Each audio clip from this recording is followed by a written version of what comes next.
পুরুষ বালেগা নারী মেয়েদের যেখান থেকে ঋতুবতী হয়, ইংরেজিতে যারে মেন্স বলে, বাংলায় যারে ঋতু বলে, আরবিতে যারে হায়েজ বলে, মেয়েরা যেখান থেকে অসুচি হয় মাসে 3-4 দিন করে অসুচি হলেই এরা প্রাপ্তবয়স্ক হিসেবে বিবেচিত হয়। ওই দিন থেকে নিয়ে মরণের দিন পর্যন্ত প্রত্যেকটি মেয়ের 5 ওয়াক্ত নামাজ ফরজ। ছেলেরা ঘুমের ঘরে যখন স্বপ্ন দোষ হয়, শরীয়তের ফতোয়ার কিতাবে এসেছে ওইখান থেকে ছেলেটা হলো সাবালক, ওইখান থেকে প্রতিদিন তার জন্য 5 ওয়াক্ত নামাজ ফরজ।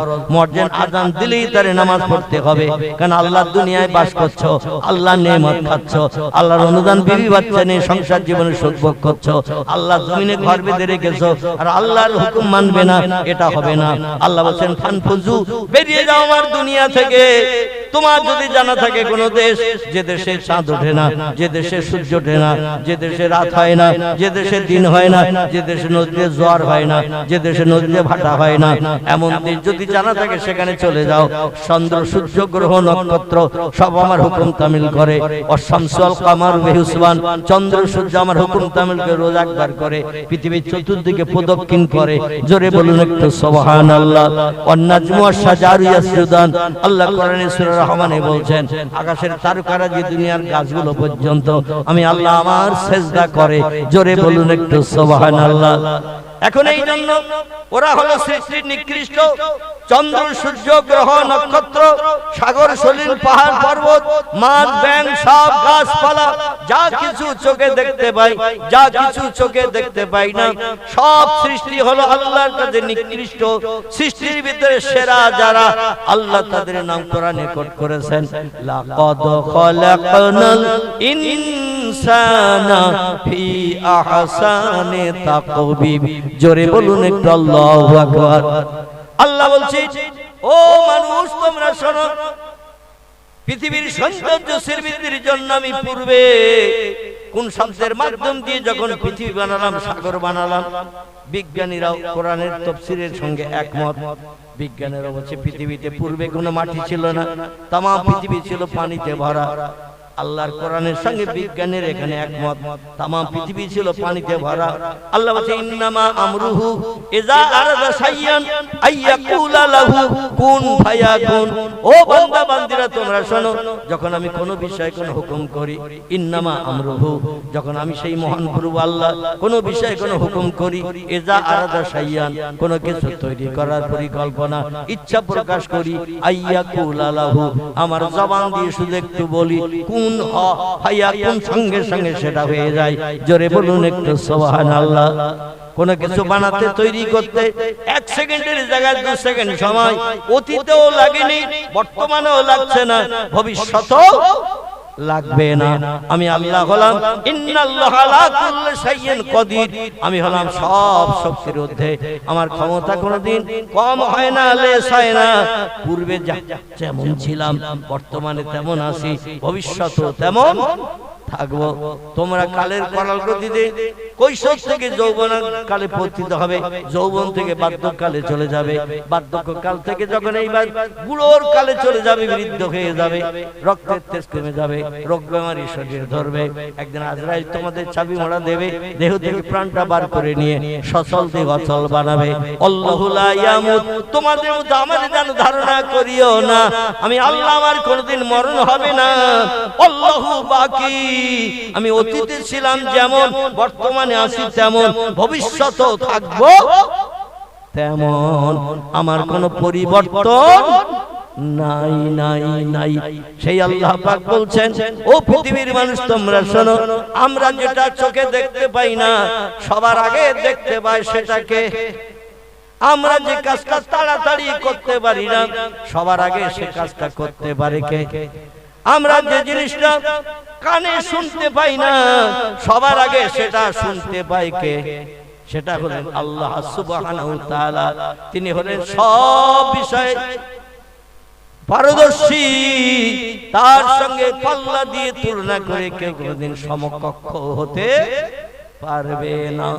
সেই মহান রব্বুল আলামিন বলছে ও বিজ্ঞানীরা, দার্শনিকরা, ইঞ্জিনিয়াররা, ডাক্তার, মাস্টার, ভূতত্ত্ববিদেরা, ঐতিহাসিকেরা, সাহিত্যিকেরা, ভৌগোলিকেরা, কত উচ্চ শিক্ষিত হয়েছে, দুনিয়ার মাটির নিচে কি আছে বলে দিচ্ছ মেশিন দিয়ে রিসার্চ করে। আটলান্টিক মহাসাগরের পানির তলায় কি আছে? প্রশান্ত মহাসাগরের পানির তলায় কি আছে? 14,500 ফুট পানি প্রশান্ত মহাসাগরে, উপরে পানির উপরে লাইট মারছো, পানির তলায় 14,500 ফুট পানির তলায় কি আছে? তোমরা সেটা মেশিনে তুলে দুনিয়ার মানুষকে দেখাচ্ছ। এমন করে আটলান্টিক মহাসাগর, প্রশান্ত মহাসাগরের পানির তলা 15,500 ফুট পানি, তার তলায় মাটি, উপরে লাইট মারছো, তীক্ষ্ণ লাইট, আই গেলা দূরবীক্ষণ যন্ত্র, পানির উপরে লাগাচ্ছ, তলায় কি আছে দেখে পৃথিবীর মানুষকে দেখিয়ে দিচ্ছ। মাটির তলায়, পাহাড়ের তলায় কোথায় কি আছে?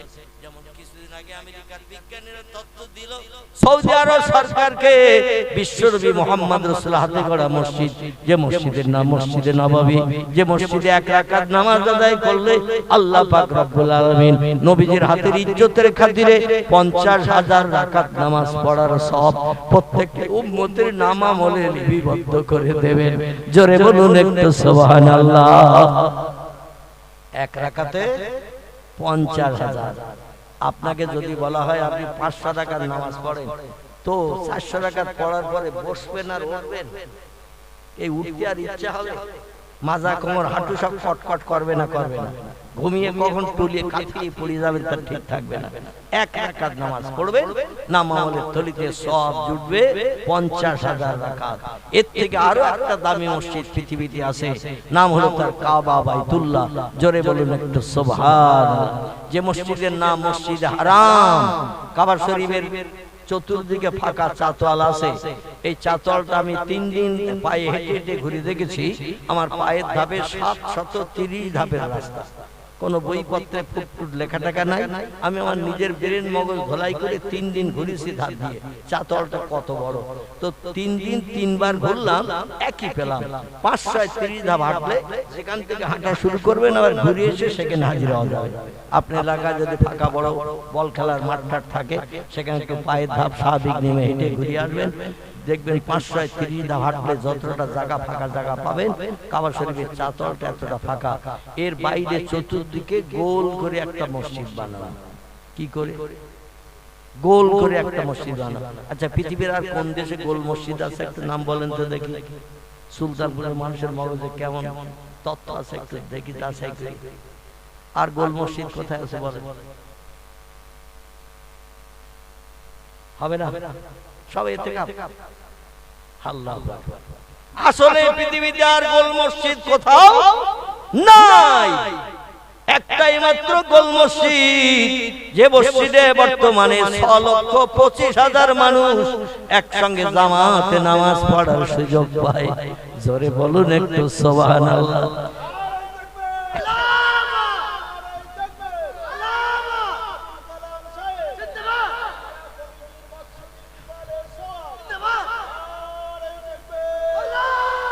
আমার ভাইরা, দুতলা বিশিষ্ট মসজিদ সৌদির মানুষেরা বানিয়েছে। গোল করে মসজিদ, মাঝখানে একটা ফাঁকা জায়গা, নিচু জায়গা। এই জায়গাটার নাম হলো মাতাব। আরবিতে মাতাব তাকে বলা হয়। হাজিরা যেখানে ইহরামের কাপড় পরে তওয়াফ করে 7 বার করে পাক খায়, এই জায়গাটার নাম হলো মাতাব।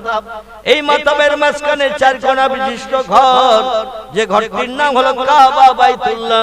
আরে যতটা লম্বায় ততটা উঁচুতেও ততটা, মেকার সব দিকে সমান। এই ঘরের দরজা দুটি, পূর্বে বলেছি পশ্চিম দিকে একটি দরজা ছিল, পূর্ব দিকে একটি দরজা। পশ্চিমের দরজা সৌদি সরকার বন্ধ করে দিয়েছে, পূর্ব দিককার দরজা এখনো রয়েছে। যে দরজার গায়ে পাতাম করে লাগানো আছে 240 কেজি সোনা। কতটা?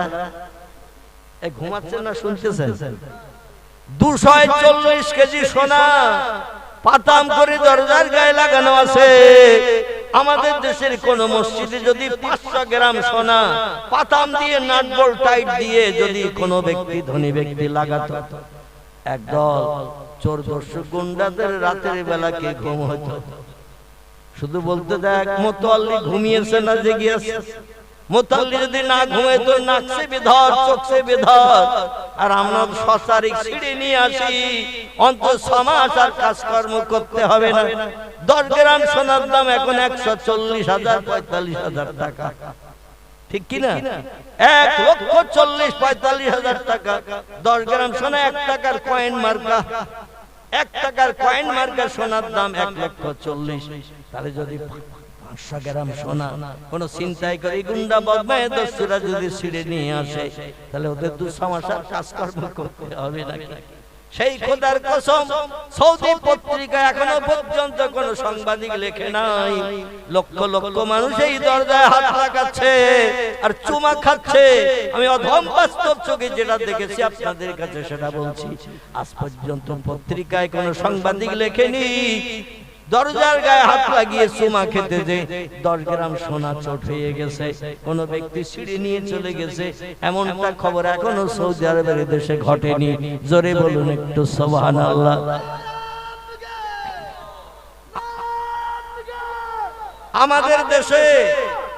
আমাদের দেশে ঘটনা ঘটবে না এই জন্য ঘটবে। জুমার দিন চাচা কিংবা দাদা জুমার নামাজ শেষের পরে ইমাম সাহেবের সঙ্গে যদি একটু শেষ দোয়া করে ফেরে, ও দাদা তার জুতো দুটো শেষে দিয়ে পাবে।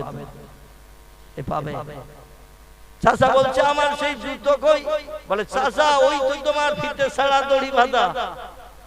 বলে তোর বড় চাচা আমার জন্য অজান্তা মুগুর ডিপিসল হাওয়াই ইস্তামালা জুতো গতকাল কিনে এনে দিয়েছে নতুন আত্মীয় স্বজনের বাড়ি যাওয়ার জন্য। বৌমারা বললো আত্মীয়র বাড়ি কবে যাবে ঠিক নাই, কবে মরো তার ঠিক নাই। আজকে শুক্রবার জমা নামাজ পড়তে যাচ্ছ, পাই দিয়ে দাও। এই জন্য আমি নতুন জুতো পাই দিয়ে এসেছি। ইমাম সাহেবের সঙ্গে একটু শেষ দোয়ায় শরীক হলাম, হয়ে দেখছি আমার সেই জুতো পাচ্ছি না। বলে চাচা তুমি রোজ ফিতে ছাড়া দড়ি বাঁধা পরে আসো, আজকে নতুন এনেছো, আমাদের বিশ্বাস হয় না। তুমি বাড়ি গিয়ে দেখো নতুন জুতো বাড়ি আছে, যে ফিতে ছাড়া দড়ি বাঁধা এনেছিল সেই জুতোই আছে। চাচা বলে তা হলো হতে পারে। বাড়ি গিয়ে দেখে আর দুটো ফিতে ছাড়া দড়ি বাঁধা রয়েছে, নতুন আর বাড়ি নাই। বৌমারা বলে আব্বা জুতো কই? বলে তোমরা বলেছিলে বলে পাই দিয়ে গিয়েছিলাম, শেষ বেলা দোয়া শেষ করে ফিরে এসে দেখে এই দুটো রয়েছে, আর কোনো জুতো নাই। সামনে শুক্রবার দিন আব্বা উসল তুলে নেছে।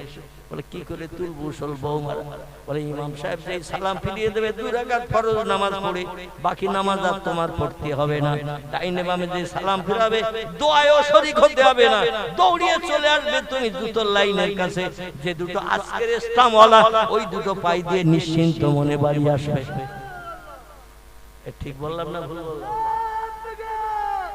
আমার ভাইরা, আজকের আমাদের মসজিদের ভিতরে জুতো চুরির হিড়িক, মসজিদের কোটর পয়সা চুরির হিড়িক, মাইক্রোফোন চুরির হিড়িক। মসজিদে কি বিধর্মীরা আসে? বিধর্মীরা ভয় করে মুসলমানদের ইবাদতের ঘর, মসজিদে হাত দেব না, মসজিদের কাছে যাব না। মসজিদের পাশে দূরে দাঁড়িয়ে হয়তো একটু নমস্কার করে, তাদের ধর্মীয় বিধান যেটা, গায়ে হাত দেয় না ভয়ে। যা কিছু চুরি হয় করে সব মুসলমান। জোরে বলুন একটু নাউজুবিল্লাহ। আল্লাহ পাক বলেন ভারতের মুসলমান, বিশ্বনবী বিদায়ের সময় সাহাবীদের বললেন সাহাবীরা আমি খুব খুশি সন্তুষ্ট মদিনার দিনের দাওয়াত দিয়ে কলেমার প্রচার বাড়িয়েছি। কয়েকটি রাষ্ট্র ইসলামী রাষ্ট্র হয়ে গেছে।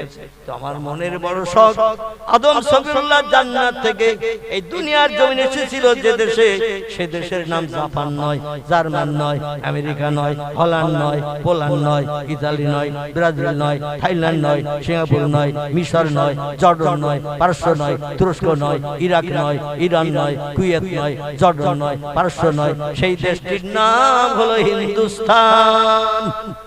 কি নাম? হিন্দুস্তানের জমিনে আদম সফিউল্লাহ জান্নাত থেকে বিতাড়িত হয়ে পড়েছিলেন। আল্লাহ এই দুনিয়ার জমিনে আমাদের ভারতে পাঠিয়েছিলেন, কারণ ওনারা যে জান্নাতের গন্ধম ফল ভক্ষণ করলো, সঙ্গে সঙ্গে পেশাব পায়খানার বেগ লেগে গেল। এতদিন জান্নাতি নেয়ামত খেয়েছেন, পেশাবও লাগেনি, পায়খানাও লাগেনি। জোরে বলুন একটু সুবহানাল্লাহ। মাঝে মাঝে একটু হাই উঠে যেত, মাঝে মাঝে একটু ঠেকুর উঠতো, সঙ্গে সঙ্গে হজম হয়ে যেত, পেশাব পায়খানার প্রয়োজন হতো না। আর এই নোংরা ফল যেই খেয়েছেন, পেশাব পায়খানা বেগ লেগে গেল। আদম দেখে বলে আল্লাহ মাথার চুল পুড়ে যায়, পায়খানা করব কোথায়? হাওয়া বলে আল্লাহ মাথার চুল পুড়ে যায়, পেশাব করবো কোথায়? আল্লাহ বলেন টোটাল 8খানা জান্নাত পবিত্র জায়গা, এখানে পেশাব পায়খানার কোনো জায়গা নাই। পেশাব পায়খানা যদি করতে চাও, নোংরা জায়গা একটা বানিয়ে রেখেছি আলামে দুনিয়া, সেখানে যাও, যতবার নোংরা ঝাড়ো কোনো আপত্তি থাকবে না।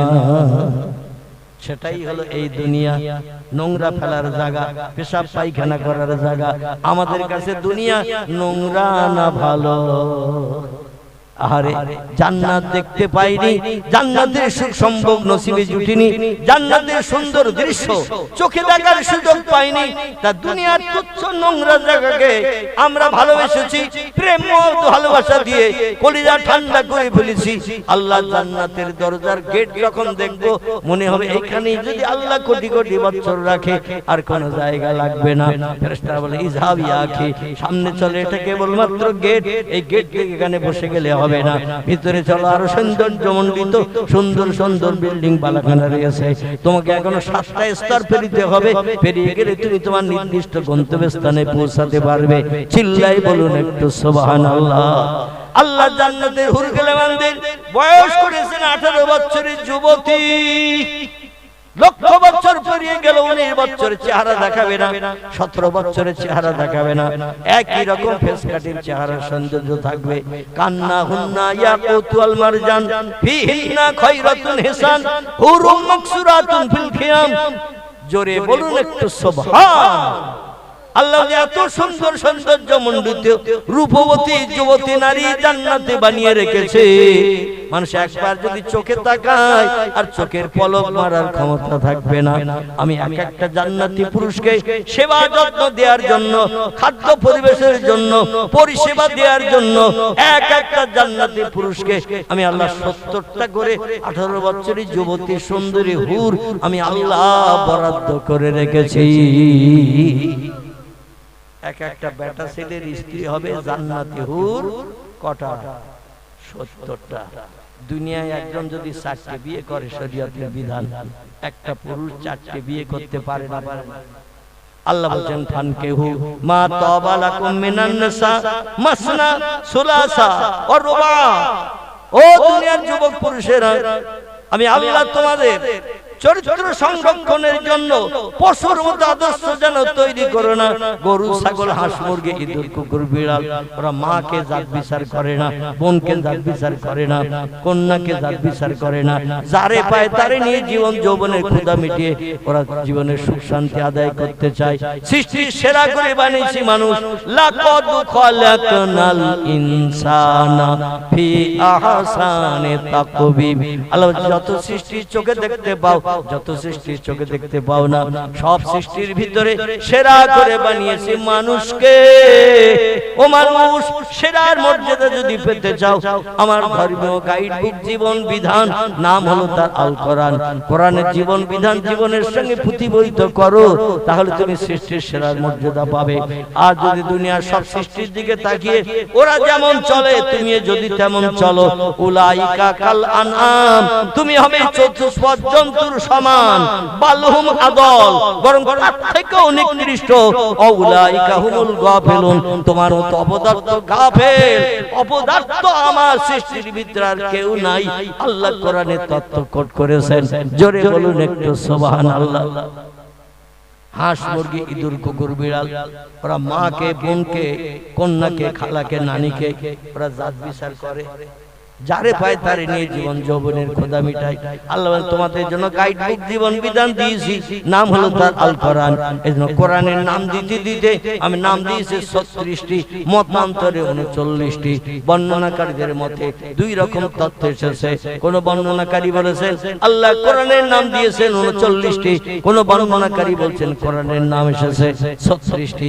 আর যত ধর্মগ্রন্থ আছে সব ধর্মগ্রন্থের নাম একটি, আমাদের ধর্মগ্রন্থের নাম 36টি।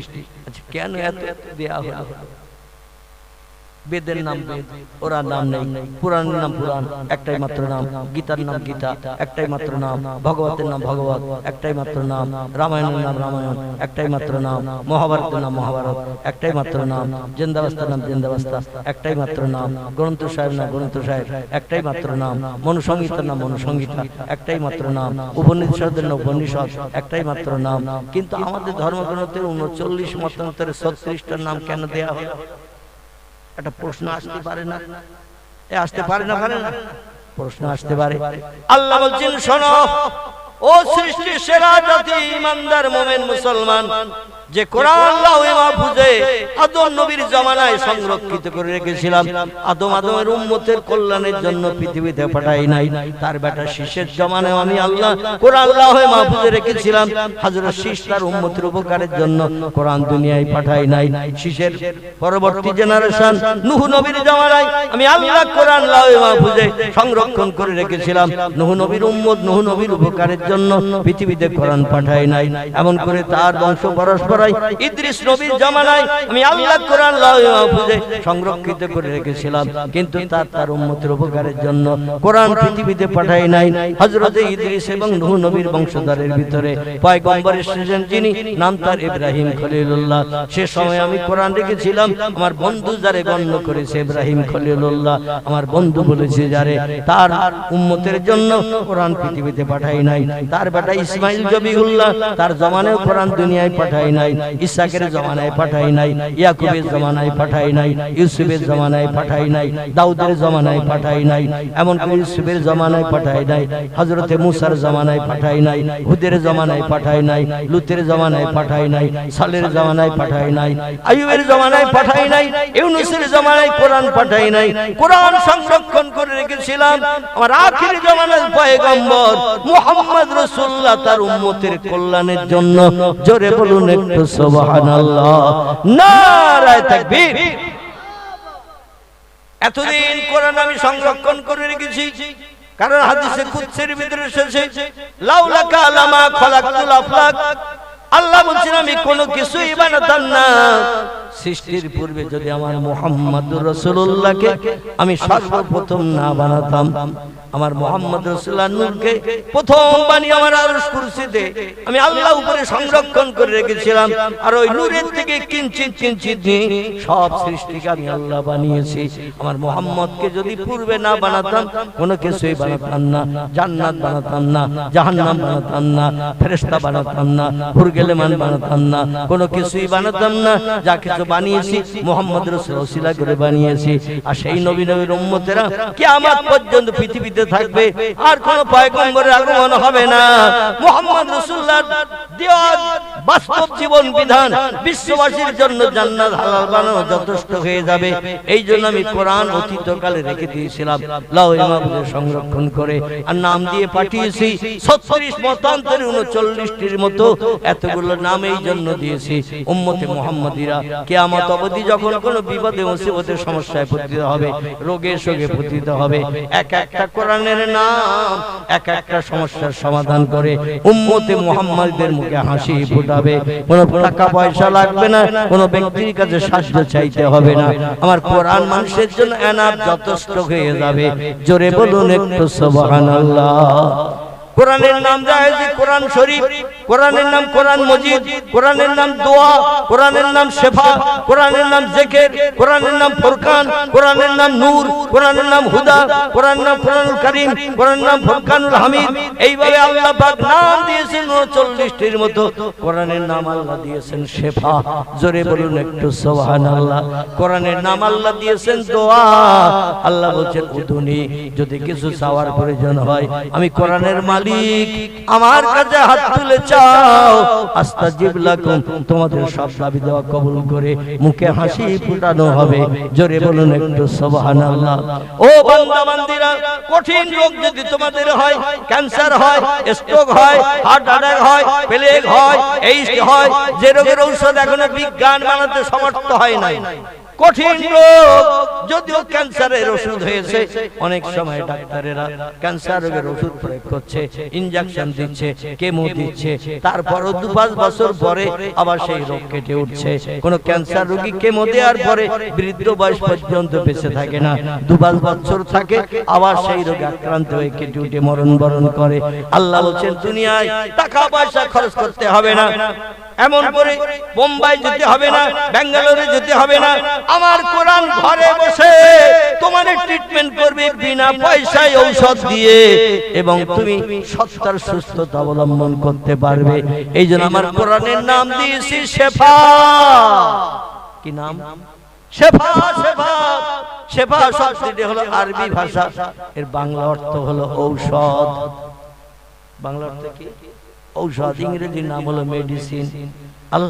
আল্লাহ বলছেন আমি কোরআনকে ঔষধ করে তোমাদের ঘরে পাঠিয়েছি। জায়গা নাই, জমি নাই, তোমার ব্যাংক ব্যালেন্স নাই, কঠিন রোগে আক্রান্ত হয়েছ, কোথায় যাবে, কার কাছে হাত পাতবে? তুমি কোনো জায়গায় যেতে হবে না, ফালা আলাইকা, কোনো জায়গায় যেতে হবে না, কারো কাছে হাত পাততে হবে না। মা ফাতাকা মেনহু, আমার কোরআন তোমাদের জন্য যথেষ্ট হয়ে যাবে যদি একবার কোরআনকে ব্যবহার করতে পারো। জোরে বলুন একটু আমিন। আল্লাহ কোরআনে বলছেন সূরা বনী ইসরাঈলে 15 পারায় সূরা বনী ইসরাঈল, ওয়ানুনাজ্জিলু মিনাল কুরআনি মা হুয়া শিফাউ ওয়া রাহমাতুল লিল মুমিনিন। জোরে বলুন একটু আল্লাহু আকবার। আল্লাহ বলছেন অনুনাজ্জিলু মিনাল কোরআন, আমি আল্লাহ আমার আসমানি লৌহে মাহফুজে সংরক্ষিত মিষ্টি মধুর সত্য বাণী, সত্য কথা কোরআন আমি পৃথিবীতে তোমাদের ঘরে কি জন্য নাযিল করেছি, তোমাদের কাছে কি জন্য পাঠিয়ে দিয়েছি, একটাবার কি যাচাই করেছো, দেখেছো, শুনেছো? শুনে নাও, জেনে রেখে দাও। মা হুয়া শিফাউন, যত রোগে বেমারিতে অসুস্থতায় পতিত হবে সব রোগের ঔষধ আমার কোরআন নিয়ে তোমাদের ঘরে পৌঁছে গেছে। জোরে বলুন একটু সুবহানাল্লাহ। और रहमतुल लिल मुमिनीन, ईमानदार मोमेन मोमिना नर नारी যারা হবে কোরআনের মাধ্যম দিয়ে তারা শেফা পাবে, কোরআনের মাধ্যম দিয়ে তারা ট্রিটমেন্ট পাবে, কোনো ঔষধ ব্যবহার করতে হবে না। আল্লাহর কোরআন তোমাদের জন্য একমাত্র বন্ধু। জোরে বলুন একটু সুবহানাল্লাহ। আমার ভাইরা দেখতে দেখতে রাত অনেক হয়ে গেছে, একটা তথ্য আপনাদের কাছে দিয়ে বক্তৃতার ইতি টানবো। পৃথিবীতে আল্লাহ নজির দেখালেন, কোরআনে শুধু তথ্যগুলো কোট করে দেন নাই, আল্লাহ যত তথ্য কোরআনে কোট করে দিয়েছেন, তুলিজুল লাইলা ফিন নাহার, তুলিজুন নাহারা ফিল লাইল, ওয়া তুখরিজুল হাইয়া মিনাল মাইয়্যিতি, ওয়া তুখরিজুল মাইয়্যিতা মিনাল হাইয়্যি। কত কথা আপনাদের কাছে কোরআন সম্পর্কে বলবো। আল্লাহ বলেন বিজ্ঞানীরা, দার্শনিকরা, ইঞ্জিনিয়াররা, ডাক্তার, মাস্টার, ভূতত্ত্ববিদেরা, কিয়ামত পর্যন্ত সময় দিলাম, আমার মতো তোমরা ক্ষমতাবান কিনা একটু যাচাই করে দেখো। আমার উপরে চলে গেছো না আমার নিচে আসো, একটু যাচাই করে দেখো। সময় 1 মাস দিলাম না, সময় 1 বছর দিলাম না, সময় 10 বছর দিলাম না। ইজা তুলি শামসে মাগরিবে, যতদিন না পর্যন্ত পশ্চিম দিকে সূর্যোদয় হবে ততদিন পর্যন্ত তোমাদের সময় দিলাম। আমার ক্ষমতা বেশি না তোমাদের ক্ষমতা বেশি, একটু যাচাই করে দেখো। 3টি তথ্য আল্লাহ এখানে দিয়েছেন, আর বলল চেষ্টা চালাও, যদি আমার সমতুল্য হতে পারো, সেম সেম ক্ষমতাবান আমি মেনে নেব। আমার উপরে যদি যেতে পারো, আমার থেকে তোমাদের শক্তি ক্ষমতা বেশি, আমি আল্লাহর তত্ত্বটা বিশ্বাস করে নেব। আল্লাহ 3টি তত্ত্ব দিয়েছেন। ও সুলতানপুরের ভাইয়েরা একটু ভালো করে শুনে নিন। আল্লাহ বলেন তুলিজুল লাইলা ফিন নাহার, তুলিজুন নাহারা ফিল লাইল, আমি রাতের পরে দিন করি, দিনের পরে রাত করি। তোমরা যদি উচ্চ শিক্ষিত ক্ষমতাবান হও, দিনের বেলা একটু রাত করো, রাতের বেলা দিন করে দেখাও, তাহলে বুঝবো আমার থেকে তোমাদের শক্তি ক্ষমতা বেশি। একটু দেখাও। আমি আল্লাহ রাতের পরে দিন করি, রাতের বেলা দিন করি, দিনের বেলা রাত করি। আমি আল্লাহ মরারে জিন্দা করি, জিন্দারে আবার মারি। কোন শব্দ ব্যবহার করলেই জিন্দা মরে যায়? বুলেটের গুলি দিয়ে বক্ষ ঝাঁঝরা করতে হয় না, তরবারি আঘাত করে কল্লা দ্বিখণ্ডিত করতে হয় না, এমন করে মারাত্মক ঔষধ পুশ করে ইনজেকশন করে বাংলাদেশের সাইদি সাহেবের মতো প্রাণ নাশমার করতে হয় না।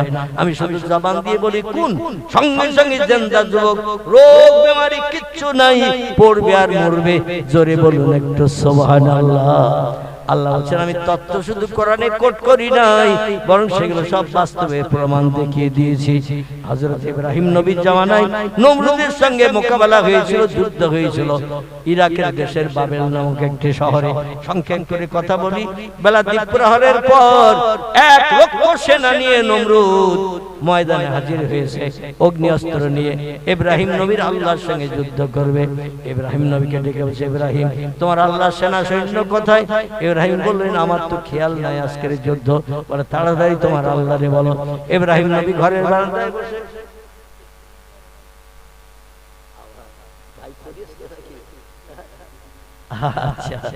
আমার ভাইরা, ইব্রাহিম নবী টেলিফোন করলেন, হ্যালো। আল্লাহ বললেন আমার বান্দা ইব্রাহিম খবর বলো। ইব্রাহিম বলে আল্লাহ নমরুদ চৌকির উপরে শগুনের পায়ে চৌকির পায়া বেঁধে উপরে উঠে যে তীর নিক্ষেপ করে তোমার নাকি মেরে এসেছে, দেশের লক্ষাধিক মানুষকে তীরে রক্ত মাখানো দেখিয়েছে, আর আল্লাহরে খতম করে এসেছে এই ঘোষণা দিয়েছে। আমি বলি আল্লাহু লা ইয়ামুত, আল্লাহ মরে না। ইব্রাহিম নবী এই তত্ত্ব দিলে নমরুদ তার দলবল বিশ্বাস করে না। আর তোমার আল্লাহ যদি এখনো বেঁচে থাকে, নমরুদের মেরে আসার পর মহাশূন্যে যে তীর ছুড়ে, তাহলে তোমার আল্লাহকে ময়দানে যুদ্ধ করতে বলো নমরুদের সঙ্গে। যুদ্ধের দিন যেই ইব্রাহিম নবীরে জানানো হলো, ইব্রাহিম নবী টেলিফোন করে দিলেন। আল্লাহ বলেন ইব্রাহিম দ্বন্দ্ব তো তোমার সঙ্গে, আমার সঙ্গে কোনো দ্বন্দ্ব নাই, তুমি আমার কথা বলো বলে নমরুদ ওটা মেনে নিতে পারে না।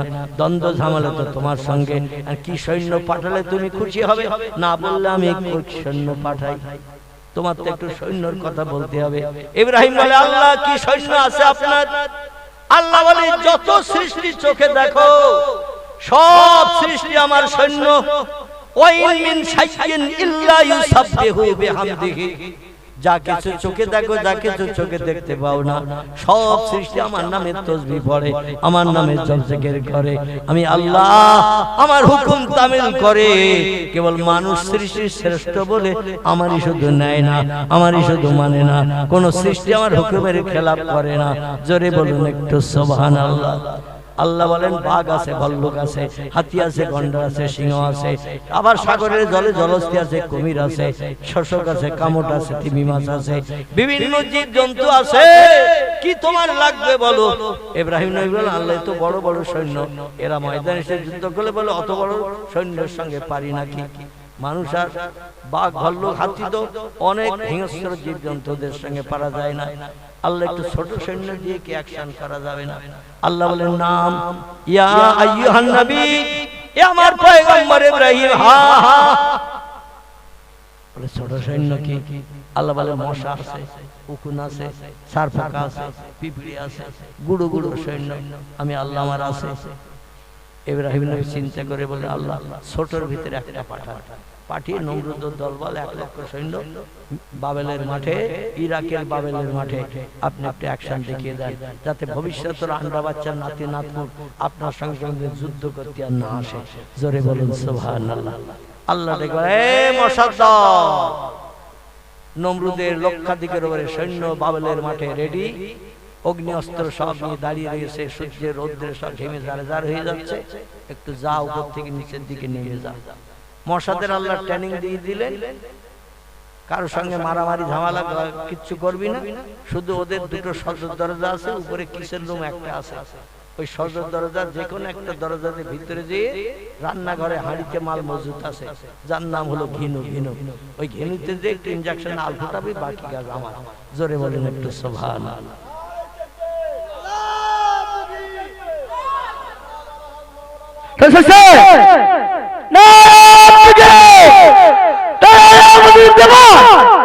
কোটি কোটি মশা আকাশ থেকে যখন নেমে আসলো, সূর্য আড়াল করে ফেলে দিল। বেলা 2-2:30টার সময় এত মশা নেমে এসেছে, সূর্য আড়াল হওয়ার কারণে একেবারে রাতের আধার পৃথিবীতে নেমে এসেছে। আল্লাহ বলেন দিনের বেলা রাত করি, রাতের বেলা দিন করি। আল্লাহ কাজও প্রমাণ করে দেখিয়েছেন, কোরআনে শুধু তত্ত্ব কোট করে দিয়ে আল্লাহ শেষ করেনি। জোরে বলুন একটু সুবহানাল্লাহ। দেখবেন দিনের বেলা যখন সারা আকাশ মেঘে আচ্ছন্ন হয়ে যায়, বিকাল বেলাও মাঝে মাঝে রাত হয় না 4টার সময় মনে হয় বোধহয় মাগরিবের সময় 1 ঘন্টা আগে পেরিয়ে গেছে। এত ঘন ঘটা মেঘ আচ্ছন্ন, দিনের বেলা অন্ধকার দেখায়, এত মশাল্লা নামিয়ে দিয়ে দিয়েছে সূর্যকে আড়াল করে আল্লাহ পাক দিনের বেলা রাত বানিয়ে দিয়েছেন। সূর্য পশ্চিম দিকে অস্তমিত হয়ে গেলে, ডুবে গেলেই অন্ধকার যেমন আসে ওই রকম অন্ধকার হয়ে গেল। আল্লাহ বলেন চলে যা, এক একটা সৈন্যর নাকে একটা করে মশা ঢুকে যাবে, মগজে ইনজেকশন দিবি, বাকি কাজ আমার। ওরা গুনগুন করে গান গাইতে গাইতে নেমে আসলো। তাফসীরের কিতাবে লেখা, ওরা বলল এই মশা মারতে আর কামান দাগতে হবে না, অগ্নিঅস্ত্র ব্যবহার করতে হবে না, ধারে পাশে যখন আসবে 2 হাত দিয়ে চড় মারবো, তার বড়ি মিক্সার করে দেব। আল্লাহ বলে কথাই কথা রয়ে যাবে, চড় মারার সময়ও পাবি না। জোরে বলুন একটু সুবহানাল্লাহ। পাবে 9টা ধানে 6টা চাল হয়, হাসরের মাঠে বলার সুযোগ মানুষ পাবে। যেদিন সূর্য 12টা মুখ দিয়ে কিরণ দেবে, 9টা ধানের চাল কটা, এই যে 9টা, এই শব্দটা বলার সময় হাসরের মাঠে মানুষ পাবে না। জোরে বলুন একটু সুবহানাল্লাহ। সেদিন ওই মশা সব নেমে আসলো অন্ধকারে, মশাদের দৌরাত্ম আধারে। দিনের বেলা ধারে পাশে যদি হেলিকপ্টারের মতো আওয়াজ দেয়, ও আর জীবন নিয়ে ফিরে যেতে পারবে বলে মনে হয়? দিনের বেলা ধারে পাশে যদি হেলিকপ্টারের মতো আওয়াজ দেয় হু হু করে, আর আপনি যদি 2 হাত দিয়ে চড় মারেন, তো আর জীবন নিয়ে ফিরে যেতে পারবে বলে মনে হয়? ওখানেই তো 13 বড়ি মিক্সার হয়ে যাবে। আধারে ওদের দৌরাত্ম বেশি। লাইলন নেটের মশারি টানিয়ে শুলো, যে মশারি দরজা নেই জানালা নেই, সকালবেলা ঘুম থেকে উঠে দেখছে 6টা ঘুরতেছে।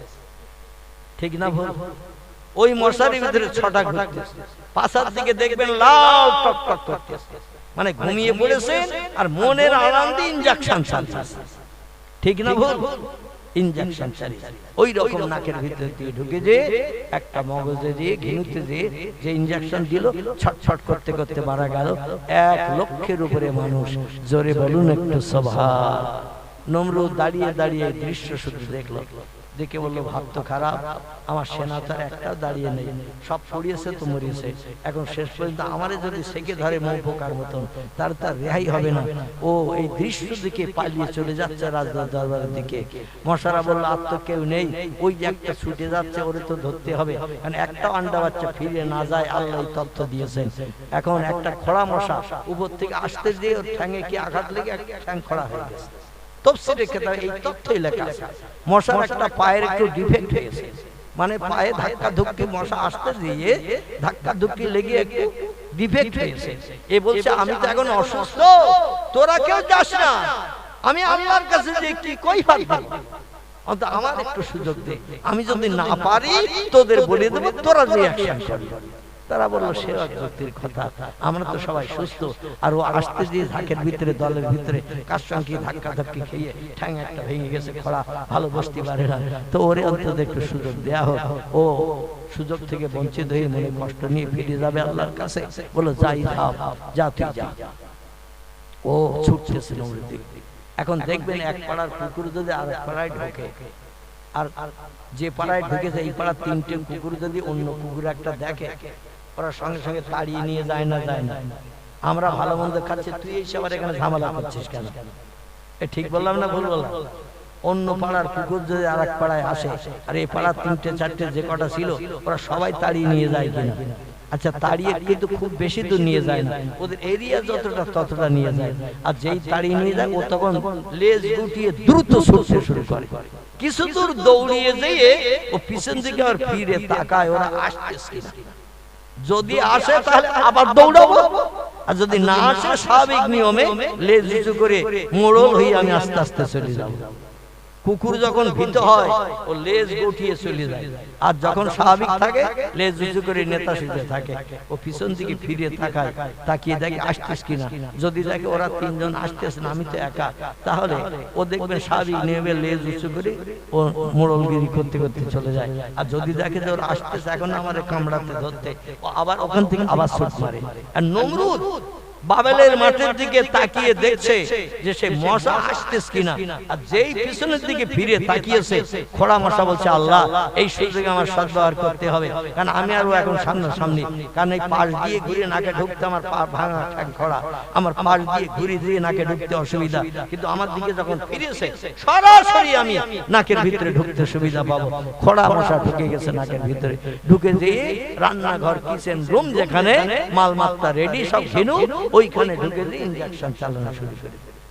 নমরুদ ছটছট ছটছট করতে করতে রাজ দরবারে যে বলছে কি সর্বনাশ, আমার নাক একটা ঢুকে, এবার নাক ঝাড়, ও নাক ঝাড়ে সর্দি বার হয় কিন্তু মশা বেরোয়, মশা বেরোয়, মশা ওই ইনজেকশন চালাচ্ছে, যন্ত্রণায় ছটফট করছে, মগজ সূক্ষ্ম জায়গা, এইখানে যদি ইনজেকশনের আল চালায় এ মানুষের পক্ষে অস্বস্তিকর অবস্থা হয়ে যায়। ও তখন কি করবে, মশারে থামানোর জন্য কিল মারতে শুরু করেছে, চড় মারতে শুরু করেছে কপালে। আল্লাহ বলছেন কিল চড় যত মারবে তত ইনজেকশন চালাবে। ও তখন বললো এক কাজ করে 5 জুতো খুলে মারি, যে দেশের খোদা, যে বলছে আনা রব্বুকুমুল আলা, আমি হলাম সব খোদার বড় খোদা। এখন আল্লাহ বলছেন তুই সব খোদার বড় খোদা না তুই অপদার্থ, তোর নিজের জুতো খুলে তোর নিজের কপালে লাগাবে। ও পায়ের জুতো খুলে কপালে মারতে শুরু করেছে। আল্লাহ বলছে জুতো যখন দুনিয়ার খোদা মারতেছে একটু কামড় বন্ধ করে, তো যেই জুতো মারা বন্ধ হবে আবার তাঁতের মাকু চালায়, তাঁত চালায় না চালায় না, আর মাকু এদিক ওদিক করে না তাঁতের মাকু, ওই রকম যেই ও জুতো মারতেছে কামড় বন্ধ, আর যেই কামড় বন্ধ জুতো মারা বন্ধ করছে আবার কামড় শুরু করছে। ও তখন বলে দাসী কর্মচারী যারা আছো 8 ঘন্টার পালা করে করে এক একজন জুতো মারো, 24 ঘন্টা রাত দিন 24 ঘন্টা জুতো মারো, অন্যথা আমি স্বস্তি পেতে পারবো না, ঘুমাতে পারবো না। দাসীরা জুতো মারলো কয়েকদিন, মারার পরে ওরা মিটিং করলো এ কি সর্বনেশের চাকরি, 8 ঘন্টা করে জুতো মারতে হবে, অন্যথা আমরা মার গেলে মাইনে পাবো না, খেতে পারবো না, এই ঝামেলা তো সহ্য করা যাবে না। মিটিং করে আলোচনা করলো আমাদের ভিতরে যার গায়ে শক্তি ক্ষমতা সব থেকে বেশি, ওর পালা যখন আসবে ওর একটু বলি দিতে হবে, জুতো আস্তে আস্তে মারলে হবে না, এত জোরে জুতো মারবে মাথার খুলি উল্টি দিয়ে যেন বাক্সের দরজা খুলে যায়। আর তাই করলো, যার গায়ে শক্তি ক্ষমতা বেশি ওরে বললো ভাই আমরা এখন আস্তে আস্তে মারতেছি, একটু স্বস্তিতে ঘুমাচ্ছে, তো তোর পালা যখন আসবে 8 ঘন্টা পরে তুই 2 বার 5 বার 10 বার একটু আস্তে মারার পরে যে একটু ঘুমানোর ভান করবে, আর ওই সময় জুতোর কানা ধরে এমন করে কাঠের খড়ম মারবি কপালে, এই কপালে কিন্তু জাতি কলের মতো দাঁতে দাঁতে লাগানো রয়েছে, এই কপালের উপর আর নিচের পোর্শন আলাদা করা হয়েছে, এইখানে এমন জোরে কাঠের জুতোর খড়ম মেরেছে, আর এখান থেকে চামড়া কেটে উপর পোর্শনটা বাক্সের দরজা খুলে গেছে, তলার পোর্শনটা রয়ে গেছে। মশা বলছে আল্লাহ দরজা যখন খুলে গেছে বাড়ি যাই, আল্লাহ বলছে তোর কাজ তুই কর, আমার কাজ আমি করে দিচ্ছি, জোরে বলুন একটু সুবহানাল্লাহ। এই জন্য কথায় বলে রাখে আল্লাহ মারে কে, মারে আল্লাহ রাখে কে। আল্লাহর উপরে তাওয়াক্কুল করুন, ভরসা করুন, আল্লাহর দিনকে বাস্তব জীবনে উদ্যান করে চলার চিন্তা ভাবনা করুন। আগামীতে আমরা কোটি কোটি বছর পরকালে স্বস্তির জায়গা, শান্তির জায়গা, আল্লাহর জান্নাত আমরা যেন সেখানে সুখ ভোগ করতে পারি। সকলে বলুন আমিন। আমার ভাইরা, বেশ কিছু মানুষ আপনারা এসেছেন, ধৈর্য ধরে বসে আছেন, আমি লম্বা টাইম আলোচনা করে ফেলেছি, 12:30টার উপরে হয়ে গেছে।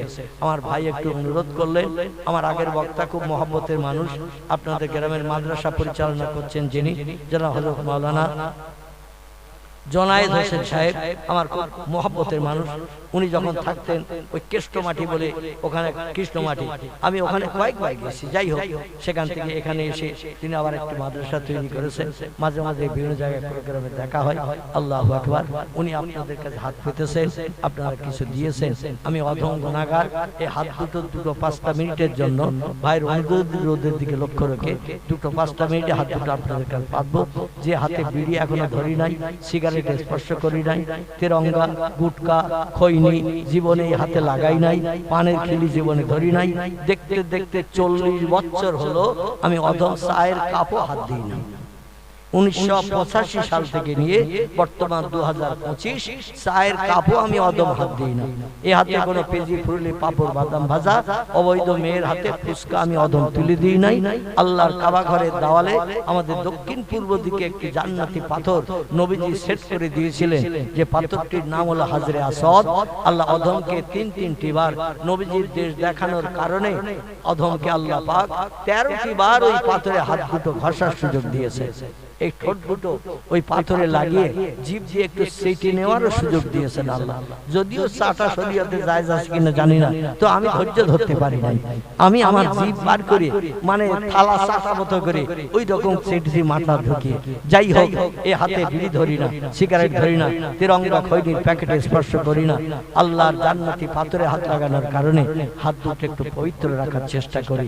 সেই হাতে একটু হাত লাগিয়ে যেতে পারবেন, তবে খালি খালি নয়। 20, 50, 100, 200, 500 এই মজলিস আগামী বছর যাতে আবার সুন্দরভাবে এলাকার যুবক ছেলেরা বানাতে পারে, বক্তারা এসে দিন শরীয়তের আলোচনা করতে পারে। হ্যাঁ, সেটা পরে হচ্ছে। আমার ভাইরা, দিন শরীয়তের আলোচনা বক্তারা করবেন, আমাদের আমল নামা ভালো হবে এবং যতদিন বেঁচে থাকবো আল্লাহ দিনের পথের পথিক বনে কবরে যেতে পারলে ভবিষ্যতে আমরা লাভবান হব না লস হবে? আমরা লাভবান হব না লস হবে? আমাদের পরকালে আমাদের লাভ হবে। এই জন্য যদি পারেন পকেটে করে যারা নিয়ে এসেছেন 100, 200, 500, 10, 20, 50 মা বোনেদের কাছে অনুরোধ রাখছি, আমি অধম এই যে চারিচক্যের মিলন আপনাদের সঙ্গে ঘটাতে এসেছি, আগামীতে আর আপনাদের সঙ্গে চারিচক্যের মিলন নাও হতে পারে। আল্লাহ একটু সুস্থ করেছে, দীর্ঘ 4 বছর কঠিন রোগে আক্রান্ত ছিলাম। আপনাদের এই রাস্তা দিয়ে একদিন বাদ একদিন আমি 3.5 বছর কলকাতায় ডায়ালিসিস করতে গেছি। সেই কালিকাপুর আরএনটেগর হসপিটাল মুকুন্দপুর এই রাস্তা দিয়ে গেছি মালঞ্চ হয়ে, একদিন বাদ একদিন 3.5 বছর, একদিন বাদ একদিন আমাকে যেতে গেছে 3.5 বছর ডায়ালিসিস করতে। কবরে যাত্রী হয়ে গেছিলাম। গ্রামের 98% মানুষের ধারণা ছিল আমি অধম আর বাঁচব না। আল্লাহ সেই কবরের যাত্রীকে আবার চেয়ারে বসার সুযোগ দিয়েছেন। আমি আল্লাহ শুকরিয়া শেষ করতে পারি না এবং মরণের দিন পর্যন্ত পারবো না। আপনাদের মতো লক্ষ লক্ষ মানুষ অধমের জন্য দোয়া করার কারণে উদুনি আস্তাজিব লাকুম, আল্লাহ বলছেন চাও আমি তোমাদের দোয়া দাবি কবুল করে মুখে হাসি ফোটাবো। আমার কিছু ভক্ত মানুষ আছে যারা আমার ওয়াজ না শুনে রাতে ঘুমায় না, তারা রাতের বেলা তাহাজ্জুদ পড়েও দোয়া করেছে। আমার বাঁচার কোনো লাইন ছিল না, একমাত্র দোয়া। আর দোয়াও মুখ্যুল ইবাদত, ইবাদতের নির্জশ জড় হলো দোয়া। এই দোয়ার কারণে আল্লাহ পাক অধমকে আবার চেয়ারে বসার সুযোগ দিয়েছেন, দিন শরীয়তের 2-4 কথা বলার সুযোগ দিয়েছেন। কবে ডাক দেবেন জানি না, হায়াত যেদিন ফুরিয়ে যাবে সেদিন আমাদের সবাইকে চলে যেতে হবে। এখন পারবেন কি এই হাতে একটু হাত লাগাতে? 20, 50, 100, 200 দিতে পারবেন আপনারা? তাহলে একটু মুসাফা করব তার সঙ্গে। আর যদি না পারেন আলহামদুলিল্লাহ, আমার হাতে আর হাত লাগাতে হবে না। আর যদি বলেন হুজুর যে হাতে কাবা ঘরের দেওয়ালে জান্নাতি পাথর 13 বার ঘষেছেন ওই হাতে আমরা একটু হাত লাগাবো, তাহলে একটু রক্ত ঘামানো ঘাম ঝরানোর পয়সা টপ টপ করে বেরিয়ে এসে দেন। তবে লম্বা টাইম নয়, বেশি সময় দেব না, মাত্র 5টা মিনিট, মাত্র 5টা মিনিট সময় দেব। আল্লাহ ব্যাংকের বইতে একটু নাম লেখেন। আল্লাহ কোরআনে জানাচ্ছেন মান জাবিল হাসানাতে ফালাহু আশরাম সালেহা, আমার ব্যাংকের বইতে যে বান্দা 1 টাকা জমা করে আমি 10 টাকা লাভ হাতে হাতে তারে দেখাই। যে বান্দা চাওয়ার আগে ভালো কাজে নাম লিখে দেয় আল্লাহ বলেন আমি 10 গুণ থেকে 70, 70 থেকে 700 গুণের যাজা শ্রীবৃদ্ধি করিয়ে ফকিরকে আমির বানাই, গরিবকে ধনী করাই। আল্লাহ বলেন আল্লাহু গানিউন ওয়া আনতুমুল ফুকারা, ও দুনিয়ার মানুষ যত কোটি টাকার মালিক তোমরা হও, আমার কাছে তোমরা হলে ফকির ফকির ফকির, আমি আল্লাহ হলাম ধনী, আমি হলাম গনি। আমার অর্থের কোনো কুল কিনারা নাই, আমি আল্লাহ যারে দেই সবকর ফাটিয়ে দিই। আবার বড় বড় ধনীকেও আমি রাস্তার ফকির বানাই। জোরে বলুন একটু আমিন।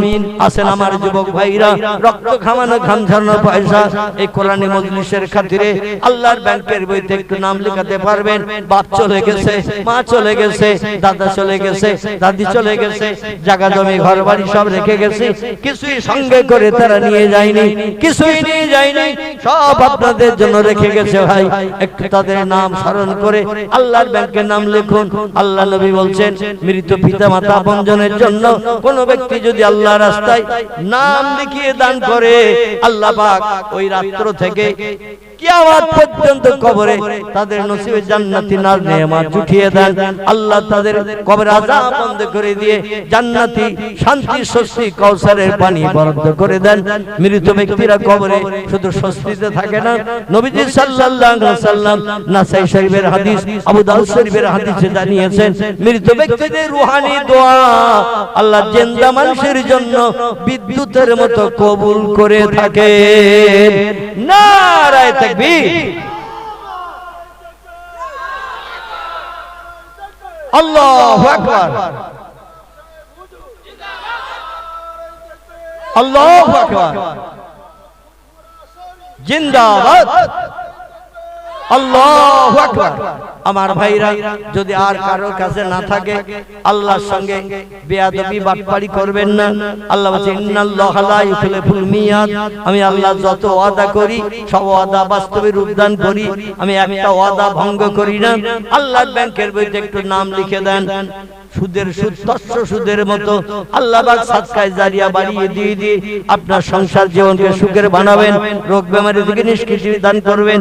নবীজি বলছেন সাদাকাতু তারাদ্দুল বালা, দান সাদকা যারা করে আল্লাহ সংসারে বালা মুসিবত দূর করেন, রোগ বেমারি থেকে নিষ্কৃতি দান করে তাদের মুখে সত্তর হাসি ফুটিয়ে দেন। জোরে বলুন একটু আমিন। নারায়ে তাকবীর,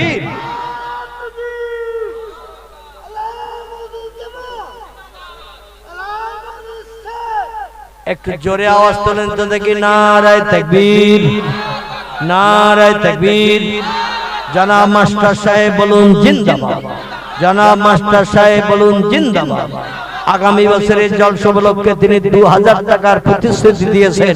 জোরে বলুন মারহাবা, জোরে বলুন মারহাবা। তার পিতা মাতা বলুন জান্নাতি, জোরে বলুন জান্নাতি। নারায়ে তাকবীর। আর কে আছেন যদি পকেটে না থাকে একটু নাম লিখে দেন, খাতায় নামটা লিখে দেন।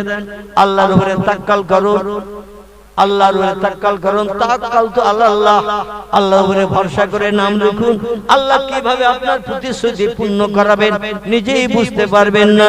আল্লাহ নিজেই কোরআনে বলছেন 1 টাকায় 10 টাকা লাভ হাতে হাতে দেখাই। যে বান্দা চাওয়ার আগে ভালো কাজে নাম লেখায় 10 গুণ থেকে 70, 70 থেকে 700 গুণের দাদা শ্রীবৃদ্ধি করিয়ে ফকির কামিল বানাই, গরিবকে ধনী করাই। আমি রাতারাতি বান্দাদের আঙ্গুল ফুলিয়ে কলা গাছ বানাই। আঙ্গুল মোটা না কলা গাছ মোটা?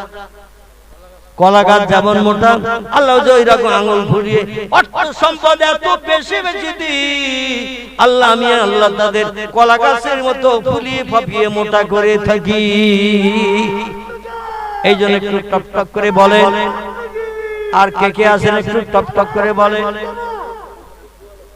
ইরফান হাবিব, নারায়ে তাকবীর, নারায়ে তাকবীর। ইরফান হাবিব বলুন জিন্দাবাদ। 2000 টাকা বলুন মারহাবা, জোরে বলুন মারহাবা। নারায়ে তাকবীর। আল্লাহ আপনার বান্দার দান কবুল করুন, উদ্দেশ্য পূরণ করুন, একাল পরকালে ভালো দান করুন। কিয়ামতের কঠিন দিন মুসিবতের সময় নূরের টুপি মাথায় দিয়ে হিসাব নিকাশ বিহীন জান্নাতুল ফেরদাউস নসিব করে দেবেন। জোরে বলুন একটু আমিন। ও মায়েরা বোনেরা, কাপড়ের আসলের গিরোটা খুলে দিন, ছেলেদের দিয়ে টপ টপ করে ফাটিয়ে দিন। হাসরের মাঠে স্বামী আপনার হবে না, ছেলে আপনার হবে না, মেয়ে আপনার পরিচয় দেবে না, ভাই বোন আপনজন কেউ আপনার দিকে ফিরেও তাকাবে না গো মা। দুনিয়ায় যতদিন বেঁচে আছেন স্বামী আপনার, ছেলে আপনার, মেয়ে আপনার, কিন্তু একবার চোখ বন্ধ করে দেখেন কেউ আপনাকে আর 3 দিন ঘরে রাখবে না। তাড়াতাড়ি করে পার করার জন্য ব্যস্ত হয়ে যাবে। তাড়াতাড়ি কবরে কবরস্থ কর। পরকালের জন্য কিছু পুঁজি তৈরি করে নিয়ে কবরে যাওয়া ভালো না খারাপ? যদি ভালো হয় নারায়ে তাকবীর। মিনহাজুল আরিফিন বলুন জিন্দাবাদ। 1000 টাকা বলুন মারহাবা। আল্লাহ দান কবুল করুন সকলে বলে, জোরে বলুন একটু আমিন।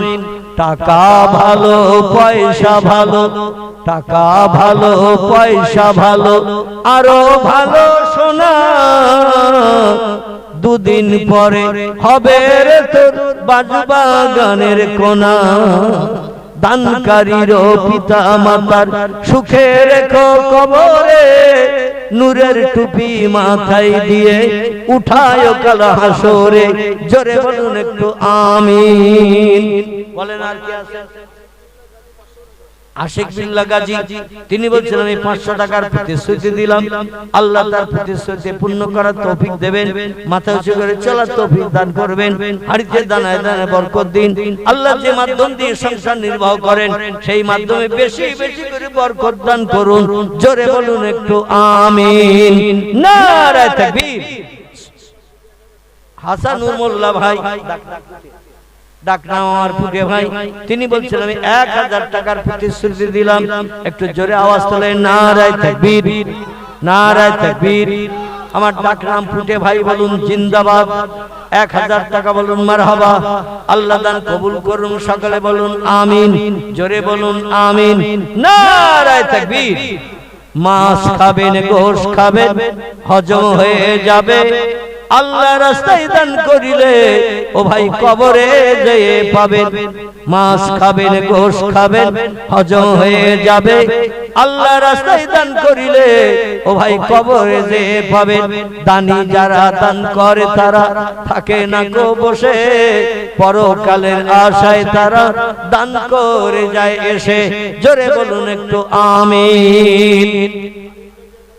কারিম গাজী তিনি বলছেন আমি 1000 টাকার প্রতিশ্রুতি দিলাম। আমিরুল ইসলাম ভাই তিনিও বলছেন আমি 1000 টাকার প্রতিশ্রুতি দিলাম।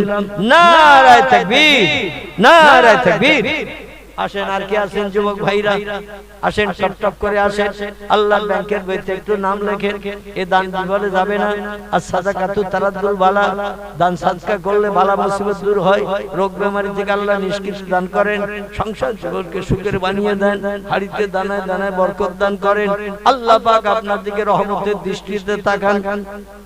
ইন্নাল্লাহ আশতারা মিনাল মুমিনিনা আনফুসাহুম ওয়া আমওয়ালাহুম বিআন্না লাহুমুল জান্নাহ। আল্লাহ কোরআনের অন্য জায়গায় বলছেন আমি বান্দার জান ও মালের বিনিময়ে আমার জান্নাত খরিদ করে থাকি। বান্দাদের জান এবং মালের বিনিময়ে আমি আল্লাহ আমার জান্নাত খরিদ করে থাকি। আপনি জান দেন ইসলামের জন্য, মাল দেন ইসলামের জন্য, ইসলামের দাওয়াতের প্রচার প্রসারের জন্য, আল্লাহ অবশ্যই হাশরের মাঠে আপনার জন্য জান্নাত খরিদ করে রেখে দেবেন, উত্তম দামি জান্নাত। জোরে বলুন একটু আমিন। মাহবুব মোল্লা তিনি বলছেন আমি 1000 টাকার প্রতিশ্রুতি দিলাম। নারায়ে তাকবীর। মাহবুব মোল্লা ভাই বলুন জিন্দাবাদ। 1000 টাকা বলুন মারহাবা। আল্লাহ দান কবুল করে নিন, সকলে বলুন আমিন। বলেন আর কি আছে যুবক ভাইরা? আব্দুল মাতিন মোল্লা তিনি বলছেন আমি 1000 টাকা দিলাম। কারো বাপ মারা গেছে, কারো মা মারা গেছে, কারো দাদা গেছে, দাদি গেছে, কারো ছেলে গেছে, মেয়ে গেছে, আপনজন আত্মীয় স্বজন দুনিয়া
রাসূল সালাম আলাইকা ইয়া হাবিবি সালাম আলাইকা